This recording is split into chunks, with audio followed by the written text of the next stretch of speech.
Now, when we talk about Canterbury Tales, it was originally written in the year 1370 and 87 by Geoffrey Chaucer, okay, and is considered one of the most important and significant and the masterpiece of Geoffrey Chaucer. Generally speaking, the Canterbury Tales is written in 117,000 lines, okay? And Canterbury Tales is a series of tales and characters. Sorry, 17,000 lines and a series of tales and characters. The importance or the significance of the Canterbury Tales of Geoffrey Chaucer's Canterbury Tales stems or comes from the fact that the Canterbury Tales of this poem gives a symbolic image, صورة رمزية, symbolic image for the 15th century life during that time. Okay, the Canterbury Tales significance or the turning point, the Canterbury Tales as a turning point is that the fact before the time of the Canterbury Tales in the English language, okay, it was reflecting, as we were saying here, it was reflecting what? It was reflecting a symbolic image of the 14th century life at that time, uh, instead of reflecting a imagined thing that is not real. When we say that we are reflecting the facts or the society or the community of the literature is reflecting something or a community or a society, it is reflecting real people. Okay. When we take an example, when we take the example of the Iliad, for example, for Homerus, mainly the Iliad for Homerus, was talking about what? It was talking about the conflict between God and humans, okay, which is something by the time became not that appealing for ordinary people, for uneducated people at that time. But the brilliance of Geoffrey Chaucer is that he was reflecting ordinary people's daily life and the community they are living in. Okay, another important thing about Geoffrey Chaucer's Canterbury Tales is that usually, generally speaking, we refer to Geoffrey Chaucer as the father of the English literature. Why do we say that? Because he was the first one, the first writer, okay, to use English language, in writing literature. At that time, or at the time of that Geoffrey Chaucer, England was occupied or was suffering the Norman invasion تحت احتلال النورماندي, and Normandy is currently a district in France, okay, and England at that time was not that civilized or educated, so the used language among kings, among noblemen, among knights, okay, was French, and people were using or talking the ordinary language, the ordinary, which is which developed after that to be English language. Geoffrey Chaucer was the first writer or the first poet who used this vernacular, اللغة المحلية, this vernacular, and sorry, Chaucer used the English ordinary vernacular in writing literature. He was the first one to do that. To do that. So this is the reason behind naming Geoffrey Chaucer as the father of the English literature.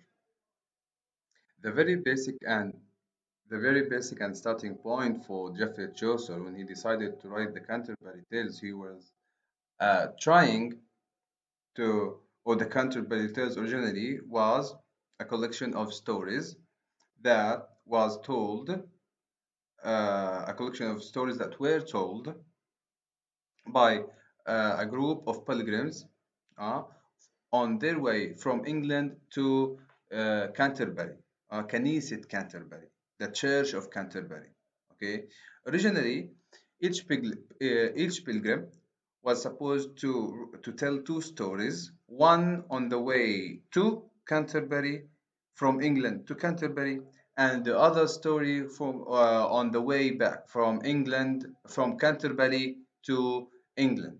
Okay, but after that, Geoffrey Chaucer decided to make it only one story, but even this one story was not completed, or it was completed, but it was not documented. But the documents we have a series of stories. Each character is telling a story. And here I want to ask you a question in order to be answered during our discussion. Okay, when we talk about a poem that is telling a story, what type of poetry is this? Again, when we talk about a poem that is telling a story, what type of poetry is this poetry? And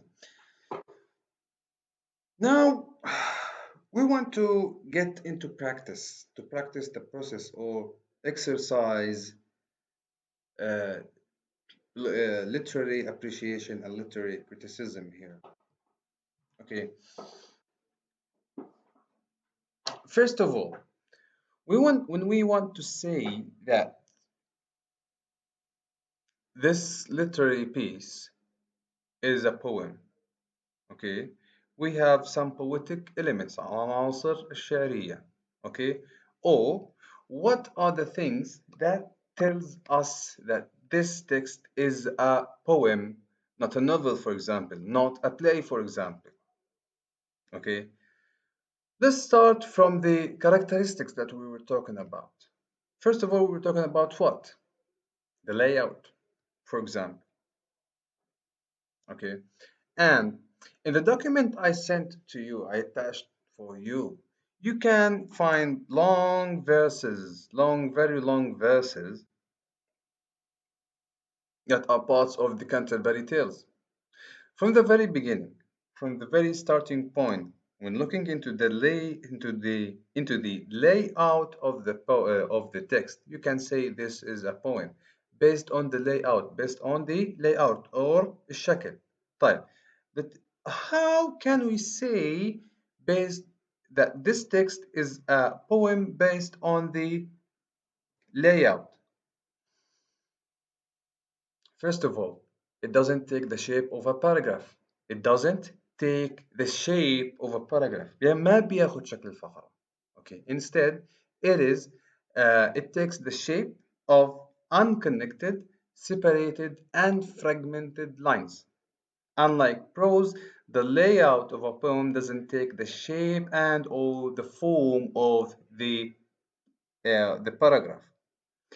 Such a layout مثل هذا الشكل of the text takes the shape of the poem. So the first thing that we tell that this text is a poem, not a novel, for example, is the layout. Okay, this way or this layout, as we said before, contributes in and helps in indicating the places of silence and pauses while reading the poem.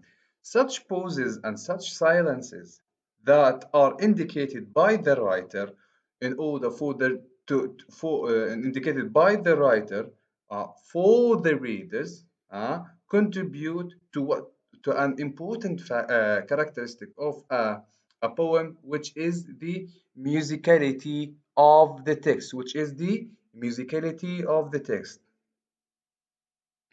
and this takes us to the second important point here, which is the musicality of the text. The musicality of the text.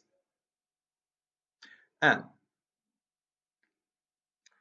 the very first point when we talk about, so we finished talking about the layout. Now we're talking about the musicality uh, of the poem, or the factor, or the second factor that tells us this is a poem, okay, which is musicality of the text. The musicality of the text can be seen in the poet's adoption of what? Of what? The couplet while writing a poem. Okay? For those who do not know what is a couplet, the couplet is whenever we find two consecutive lines ending with the same rhyme, we call this a couplet. And I want to drag your attention here that whenever we're going to talk about the musicality of the text, we must refer to the original text, the text that is written in medieval English. Okay? Please do not refer to the text that is written in modern English. Now, look at the red rhymes here. Look at the red rhymes here, here, here, and here. That might explain for you, or explains for you, the idea of the couplet. Now, one that April with the shores to suit, that drought of March hath pierced to the root. Okay, and look at suit. Okay, sorry, suit here and root. They are rhyming. Okay, whenever we have two lines, and especially when we're talking about the couplet here, two lines are ending with the same line, suit and root. Liqueur and flour. Liqueur and flour. This is another couplet. This is the first couplet ending in the same line, and the second couplet ending and in another rhyme. Another thing that tells us that uh, this literary text is a poem within the idea of musicality. We're still talking about musicality, which is alliteration. And for those, sorry, alliteration is the use of similar sounds in the beginning of closely connected words on a verse. Okay? Geoffrey Chaucer, while writing his poem Canterbury Tales, was heavily using alliteration, or used alliteration a lot. The use of alliteration contributed to the musicality of the text in general, and sometimes assured the poetic form of the text, and in sometimes it contributed additional meanings, as we're going to see. For example, now let's have an example. And French she's back, full fair and fastly. So have a look at the consonant sound in the beginning. F, French, and full, fair, and fast. Sorry, this is medieval English. Fastly. Okay. In, in this example, Geoffrey Chaucer, or in this line of verse, Geoffrey Chaucer was assuring, or you constantly using the consonant sound F, for example, in order to indicate or assure the decency of the lady he was talking about in this verse. في هذا السطر. Okay. Other examples of alliteration in the poem. Have a look here. They're not connected. I collected them from the from different types from the poem, just to give you an example of the extensive use of alliteration. Hath, whole, health in one line. sound h. Okay, and hath, has, sorry, his, okay, and have, okay, and second, strong, and strongs, okay, him, hath, holpen, okay, and uh, full, sorry,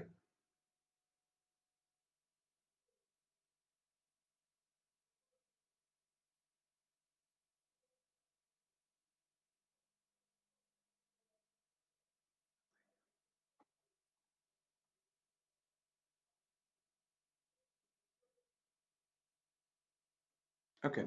Now let's talk about the literary devices or the figurative language that is used in the poem that makes a text that moves or shifts an ordinary text from just an ordinary text to a piece of literature. I want to talk about two things here that we didn't talk about during our lecture, figures of speech, which is symbolism and allegory. And when we talk about symbolism, symbolism is the use of symbols to signify ideas, qualities, by giving them symbolic meanings that are different from their literal sense. What does that mean? When we talk about symbolism in Arabic, we're talking about الرمزية. إيش يعني الرمزية؟ ماذا تعني الرمزية؟ Okay. We use something, an object, for example, usually it is a physical, concrete thing, and use this symbol or this item in the text in order to symbolize something. Let's have an example of symbols. Generally speaking, when we see an example of a cross, صليب, what does it simplify? Okay, oh, sorry. When you see a cross, for example, the first thing that symbolizes it is Christianity, for example, المسيحية. And when you see a crescent, for example, hilal, uh, that might indicate Islam. طيب. Whenever you're going, for example, to say or talk about colors, for example, as the black color indicates what? Hardship and sadness. Okay. While the red color, for example, symbolizes blood and battleship, while the white color symbolizes peace. The white color symbolizes peace. طيب ناخذ شيء من حياتنا اليومية. Okay. As Palestinians, we have a symbol that is not used in any other place, which is the key. Which is the key, المفتاح. The key is a symbol of what? Of return, and the everlasting of return, the everlasting right of return, حق العودة. Okay, and whenever you're going to talk about things whenever you're going to talk about the key, you will not find any, even in Arabic context, I mean, the different or varying Arabic context, you will not find the key a key, as a physical object that has any other symbol. It's only for the Palestinians who are using the key as a symbol. And the reason behind that, people during the Nakba, the catastrophe, were fleeing from their homes. They just closed the doors with some keys, and fled their homes, okay, thinking that they will be back within days.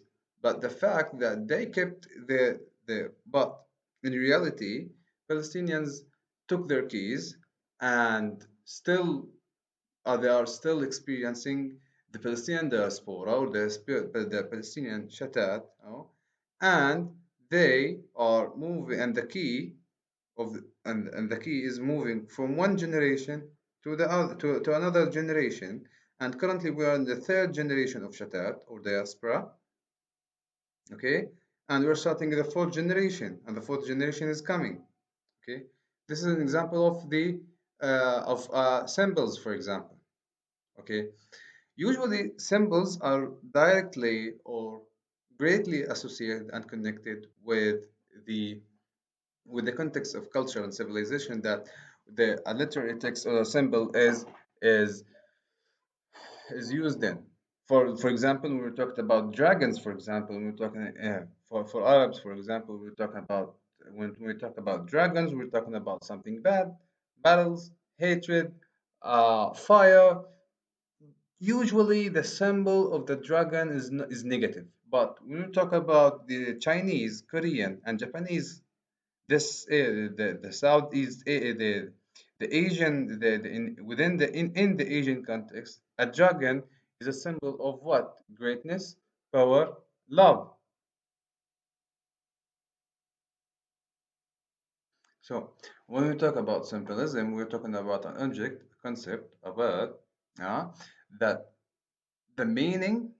Again, when we talk about figures of speech, we're talking about exceeding the literal meaning. And when we talk about symbolism, then the meaning is not limited to the literal meaning itself, or the object itself, or the concept itself, or the word itself, but it exceeds that to contribute additional or more meanings. And here in the slide, I'm talking about an example of a rose. Just another example, we're talking about the cross or the crescent or the key for Palestinians. Another thing here we're talking about is allegory and symbolism as allegory. And I want to discuss and talk about allegory as a comparison with symbolism because usually allegory is fused with symbolism. First of all, when we talk about symbolism, we're talking about the symbolism, a physical object, okay? A physical idea that is that evokes abstract qualities. طيب كيف يعني evokes abstract qualities؟ يعني we're talking about for example a key for example, okay, it evokes abstract qualities. حق العودة is not concrete، مش محسوس, but it is أصبح بالنسبة لنا for us it became a value، قيمة في حد ذاتها. It became a value. The allegory, okay, is in a way or another symbolism, but an extended way of symbolism. كيف يعني؟ بمعنى or another way that think about it as this way. A context, a literary context, a series of symbols, or an extensive use of symbolism might indicate an allegory. طيب برضو مرة تانية كيف؟ When we take the example of pilgrimage, رحلة الحج. A pilgrim, الشخص الحج نفسه, might symbolize purity, okay, redemption, الخلاص for example, okay, a person who is cleaned from his sins for example. واحد تم تكفير خطاياه، هذا الشخص الحاج نفسه، اوكي. طيب لما نيجي نحكي عن رحلة الحج نفسها pilgrimage, the journey of pilgrimage, اوكي، رحلة الحج اللي يتضمن فيها مثلا that might include a series of events, a series of actions, series of symbols. This situation, okay, This context, the context of pilgrimage, is an allegory. But an allegory for what? Okay, an allegory for the process, like for example, the salvation, or the journey from life to death, or the how humans are by nature sinful, and they seek for redemption or khalas uh, by doing some good deeds, for example. Okay, again, let's talk about, for example, an example from the Palestinian context. We talked about the key as a symbol for for a symbol for the right of the right of the return. Like, but when we take this symbol and put it in the context, like when a grandfather is going, or in the context that describes the process of a grandfather giving the key for his child or his grandchild, this is an allegory of what? That generations are not wavering, uh, are not stepping back their right of return. اوكي، بمعنى انه الاجيال لا تتنازل حق العوده هذه. بمعنى ايه؟ انه الاجيال هذه بتورث الرمز تبعنا اللي هو المفتاح من جيل لجيل، لتثبيت حق العوده. فيش ولا جيل تعال قول لاي واحد لقيت فيش حق عوده شو بده يصير فيك بعدين. And now let's go back to Geoffrey Chaucer's Canterbury Tales, and we talk about symbolism, the symbols of springtime and the symbol of pilgrimage. Okay,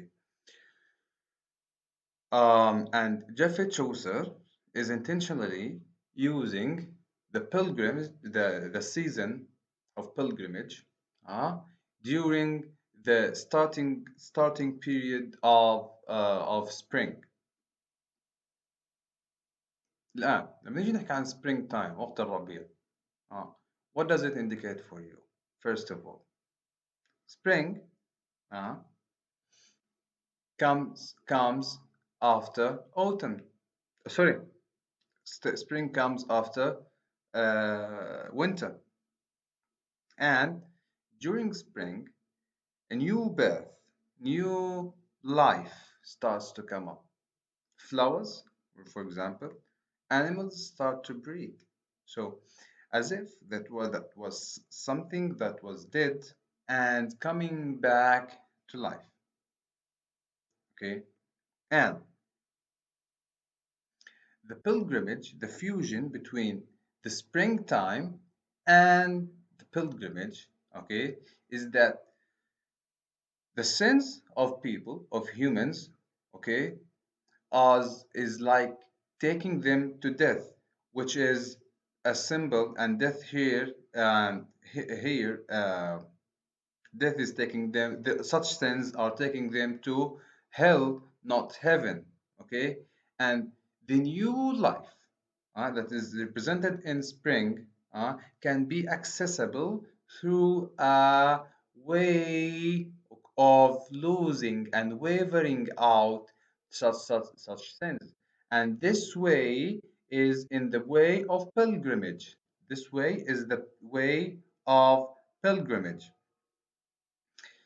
Geoffrey Chaucer is using spring at the very beginning of the poem, okay, in order to convey the beginning of new life, to convey the meaning, or to assure the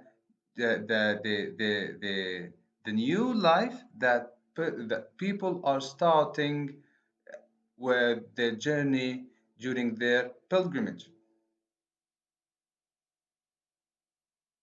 Now, at the moment we were talking about symbolism is something about, it can be something concrete, but in a way or another it can, some in other cases it can be something, other things that are concrete, but we're talking about one thing. But when we talk about a series of symbols that are used within a context, we're talking about allegory here. When I was talking in the previous slide, this slide, symbolism, I was talking about pilgrimage, Hajj, okay? But See here, when I wanted to talk about allegory, I'm talking about the pilgrimage from London to Canterbury. Okay, and here, London is symbolizing the place of earth, earth, the ordinary life of people, which is full of sins, for example. And Canterbury, which is a church, which is the place of God.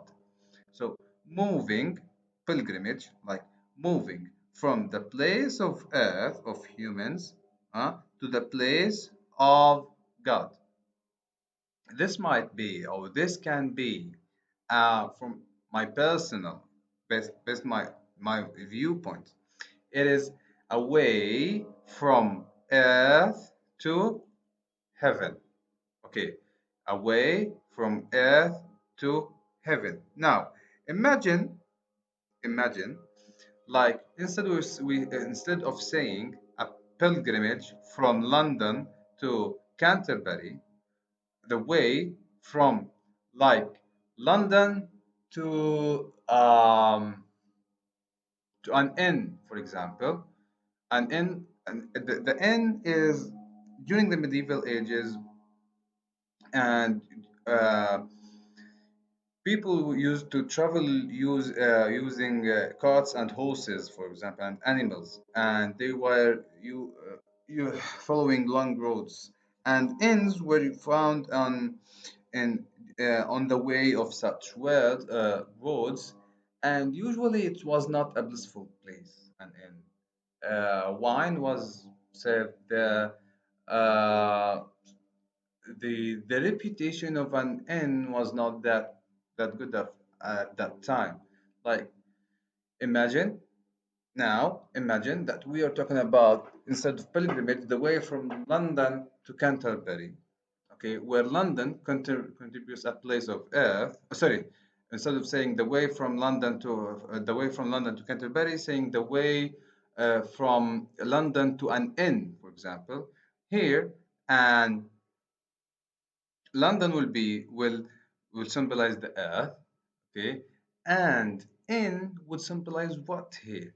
It symbolize happiness, okay, concrete happiness, سعادة, and immediate happiness, سعادة اللحظية. But another thing, the sins that are committed and made in that إن الخطايا التي يتم ارتكابها وفعلها في الحانات في هذه الحانات. Okay, so the allegory here, it will be that's not instead of being from earth to heaven, الجنة, or it will be from earth to what? To hell, النار. Okay, I hope this example would help you in clarifying the variation and differences between allegory and symbolism. Still, if you have any other questions and complaints about that, we can discuss and talk about them during our Zoom meeting. Okay. Um, just now, I'm teaching you how to start discussing and analyzing the text. Okay. We're talking about the context here. Everything we're talking about the context. We didn't talk about the text itself, but in the previous line, and we'll go to that later on. Okay. Now we can talk about the wife of Bath, which is part of your assignment here. Okay. Which is one of the tales that is told in Canterbury Tales. The wife of Bath usually is referred to as a woman who constantly visits Jerusalem, which is the place of God for Christians and for us, for example. But in the context of Canterbury, the wife of Bath is the place of the Jerusalem is the place of God, and the wife of Bath used to constantly make pilgrimage to Jerusalem in order to seeking redemption, Okay, but the irony here is in the context that the wife of Bath is going to Jerusalem constantly, usually goes to Jerusalem. This might indicate what? That the wife of Bath is a lady of religion. She knows her God. Okay, she respects the rules and regulations of Christianity. But when you know that this lady, focus here, but when you know that this lady, in every place she goes, she marries another one. She marries a man. What would you say? Imagine a lady, whenever she visits a city or a place, she marries a man in that city. Does it make sense here? And here is the irony. A lady of religion who's visiting Jerusalem seeking redemption, she's willing to get rid of her sins, but at the same time she committing another sins, other bigger sins in her way to Jerusalem and in her way back from Jerusalem. Okay, here in this example of wife of Bath condenses a lot of things here, which is a reflection of the Christian community, which is a reflection of the Christian community at that time. And mainly at the moment that the turning, we're talking about the characteristics of the time during the major two things. We're talking about three things, but the two important things that were directly influencing, directly impacting the uh, the influence of the church is the spread of Black Death or plague, طاعون at that time, and the invention of press of or printing. Well, the the strength of the church started to be shaken, started to be threatened, and people started to question the values of the church at that time. Now, in such a context, within this context, as if Geoffrey Chaucer is saying that the English community or the English people at that time were living in a great paradox. They are willing to get rid of their sins, okay, and bless God, but at the same time, they are what? They are committing another sins, okay? And I want you to be careful here that, in my opinion, um, like it's not necessarily that the wife of Bath was marrying another one, and it was marrying men in in each city, in each place she goes, but she might be committing adultery, ترتكب الزنا, instead of marrying them, just making adultery or committing adultery with men. But it might be that Geoffrey Chaucer, okay, put that in a context in order not to upset the church, عشان ما يغضب الكنيسة في هذاك الوقت.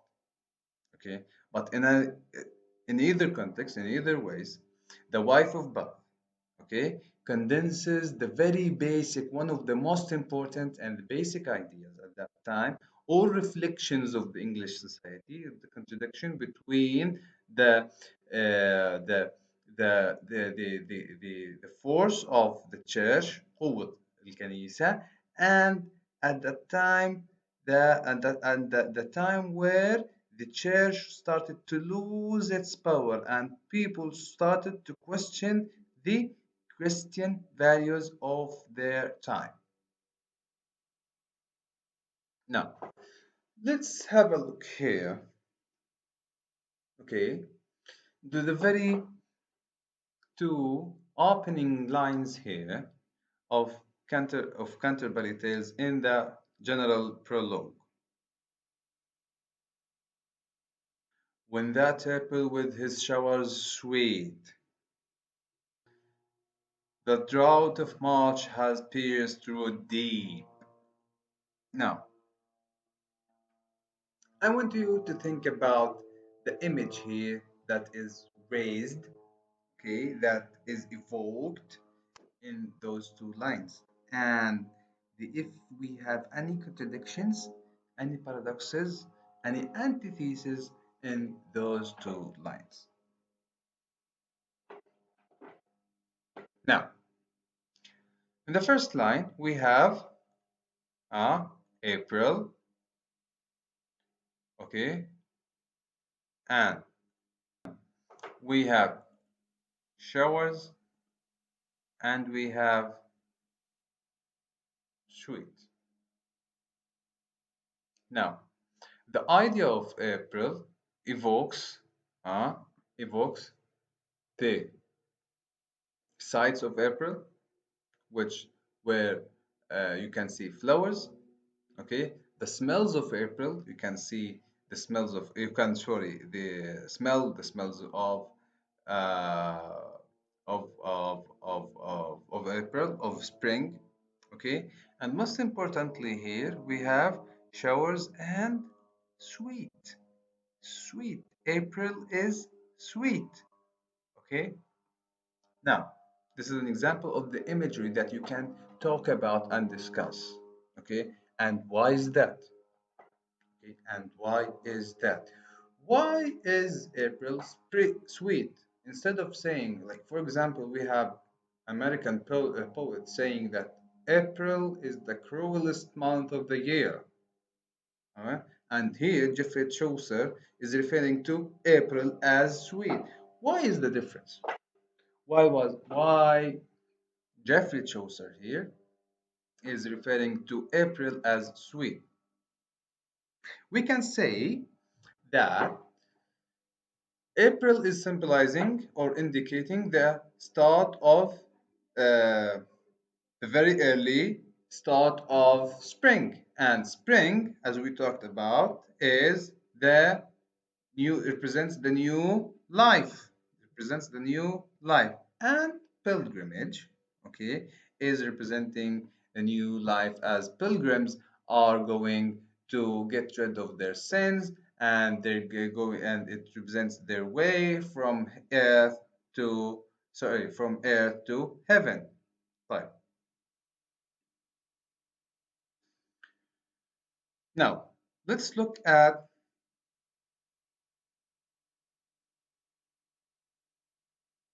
here. We're talking about paradox and antithesis, April and March.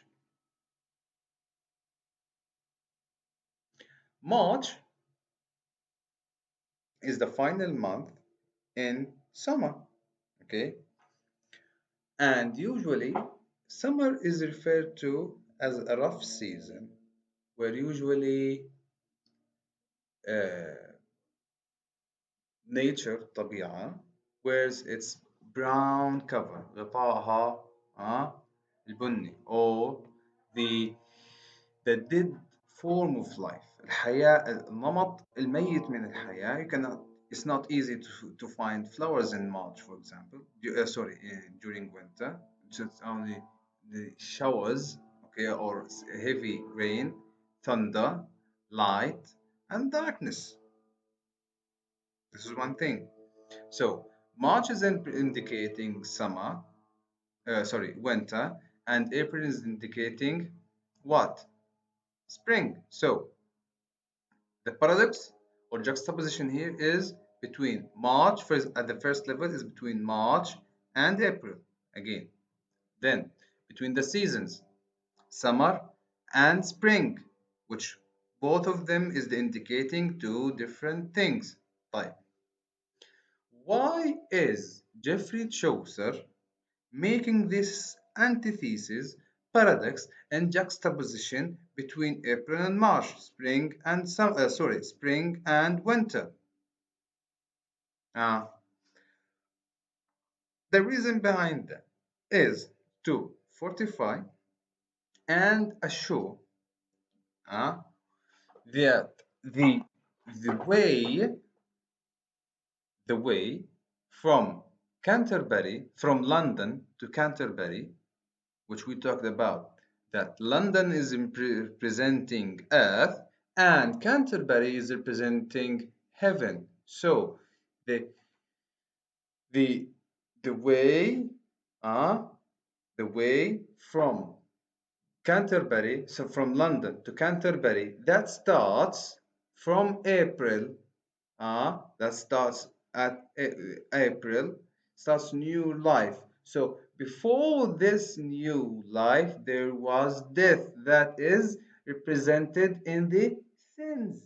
Okay, and another way, like life usually is seen is seen as the direct way or the correct way of doing things, by while death is the end of things.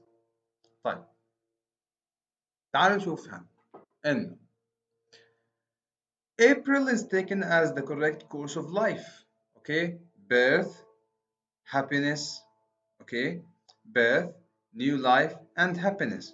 But summer, and winter, it's not easy to find. It's not easy to find some beauty. Cannot easily trace the beauty of nature during winter. Okay, so the beauty of life cannot be seen, cannot be appreciated, cannot be touched with the sinful people while people are making sins. Uh, Instead, when you start a new journey in April with the pilgrimage, you are starting the new correct way of life. I hope things here are clear. Okay, fine. Now,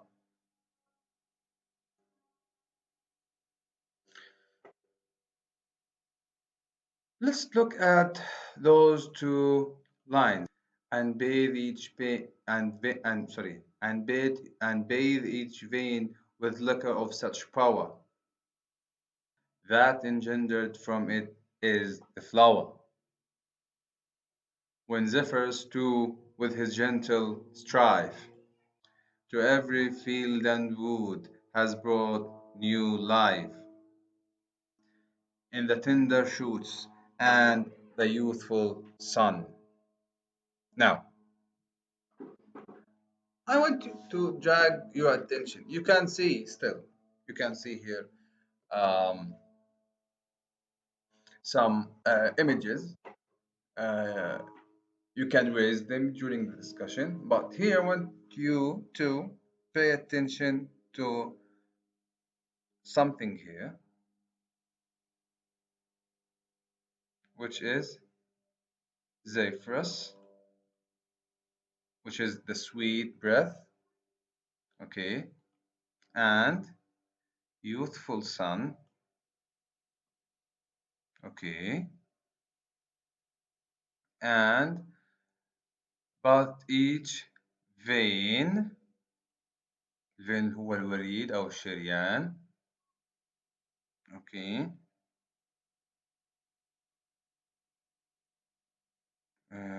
Every field, yeah. And here, new life.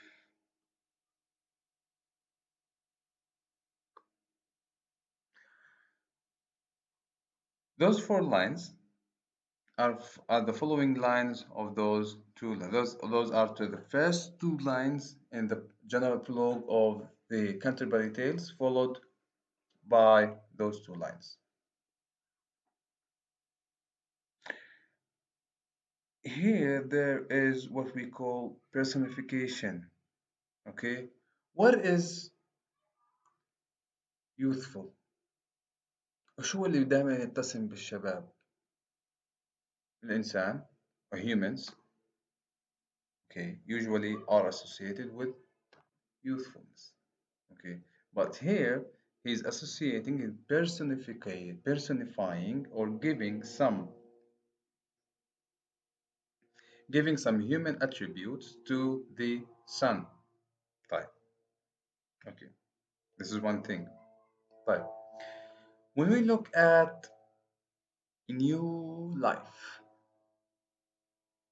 okay, let me skip this because it will be controversial. يعني هذا حدخلني في جدال كبير، أنا خليني أبعد عنه في جزئية وهب الحياة والحق في وهب الحياة. لا، بديش أدخل فيه هذا، معلش. Now, let me move to the Zephyrus, which is the sweet breath. Who's the person or usually what are the things that breathe? Humans and animals. طيب. And what are the things that have vein? So we have 3 points here. Vein, Zephyrus, which is a sweet breath, and youthful. Those three attributes are associated with what? With April or March? They are associated with April, okay, as indicating, giving April, okay, some human attributes, personifying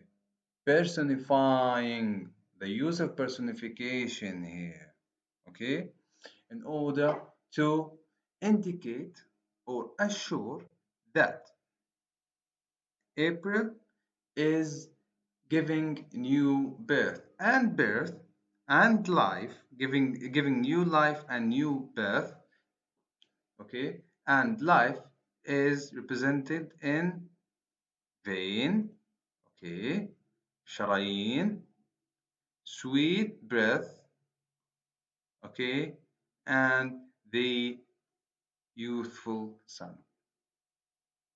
طيب. الآن liqueur, I want you to look at this.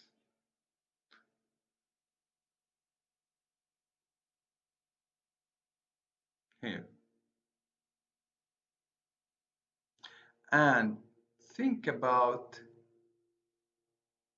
look it up in the dictionary, this word, and try to connect this word, okay, with the context, with really, with the, and to be more specific, with the context of at the time of the church, the values of Christianity or the values of the church or the power of the church is started to be questioned at that time.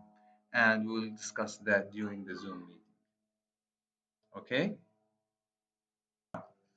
Based on our discussion now and following the steps تبع شوف كيف سوينا في النصوص هذولا في الأسطر هذول في بيوت الشعر هذه. Try to look into images, musicality, personification, symbolism, allegory, okay, any literary device, any figures of speech in the following lines, okay.